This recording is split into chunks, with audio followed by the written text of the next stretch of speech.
கொண்டிருப்பது 24 நியூஸ் தமிழ். தேசிய மருத்துவர் தினத்தில் மருத்துவரை சந்தித்து வாழ்த்து தெரிவித்த தனியார் பள்ளி மாணவர்கள் நெகிழ்ந்து நன்றி சொன்ன மருத்துவர். தேசிய மருத்துவ தினத்தன்று தனியார் பள்ளி மாணவர்கள் மருத்துவர்கள் போல் உடையணிந்து மருத்துவர் ஒருவரை நேரில் சந்தித்து வாழ்த்து தெரிவித்தனர். இதனால் நெகிழ்ச்சி அடைந்த மருத்துவர் அவர்களுக்கு இனிப்பு வழங்கி நன்றி தெரிவித்தார்.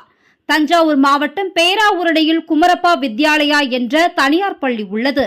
இங்குள்ள மாணவர்கள் 100க்கும் மேற்பட்டோர் 2 பள்ளி வேன்களில் சென்று பேராவூரணியை பிரபல மருத்துவரும் மருத்துவத்துறை சம்பந்தமான நூல்களை எழுதியவரும் எழுத்தாளருமான டாக்டர் நீலகண்டன் என்பவரை அவரது மருத்துவமனையில் சந்தித்து நினைவு பரிசு வழங்கி தேசிய மருத்துவர் தின வாழ்த்துக்களை தெரிவித்தனர்.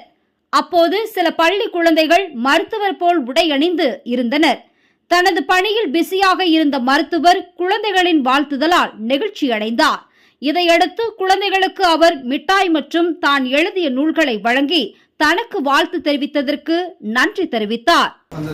என்னுடைய நன்றி. இன்னைக்கு ஒரு மிக முக்கியமான நாள்.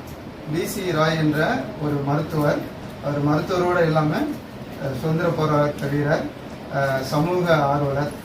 அவரோட பிறந்த நாள் மற்றும் இறந்த நாள் ஜூலை 1ஆம் தேதி வருகிறதுனால அந்த நாளை தான் நம்ம டாக்டர்ஸ் டேயா மருத்துவ தினமாக கொண்டாடுறோம்.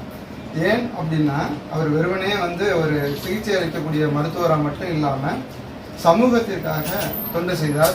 மேலும் அவர் ஒரு சுதந்திர போராட்ட வீரராகவும் அவர் இருந்தார். அதற்கு சுதந்திரம் பெற்ற பிறகும் அவர் கல்கத்தாவில் மாநில முதலமைச்சராக 2-3 துறைகள் அவர் இருந்தார்.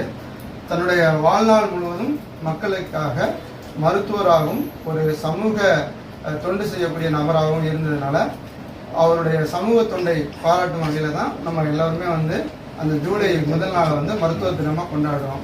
அதே மாதிரி நீங்களும் பிற்காலத்தில் நல்ல மருத்துவர்களாக வரும் பொழுது வெறுமனே மருத்துவராக இல்லாமல் இந்த சமூகத்திற்கு ஒரு சிறந்த தொண்டு செய்யக்கூடிய ஒரு தொண்டராக நாம் வர வேண்டும் என்பதை இந்த நாளில் உங்கள் அனைவருக்கும் ஒரு கல்வியாக பயிற்றுவிக்கிறேன். அதை ஒரு குறிக்கோளாக கொண்டு நீங்களும் இந்த சமூக தொண்டுதான் ஒரு மருத்துவம் என்பதை கருத்தில் கொண்டு பின்னாளில் நீங்களும் மருத்துவராக வர வேண்டும் என்று நான் விரும்புகிறேன்.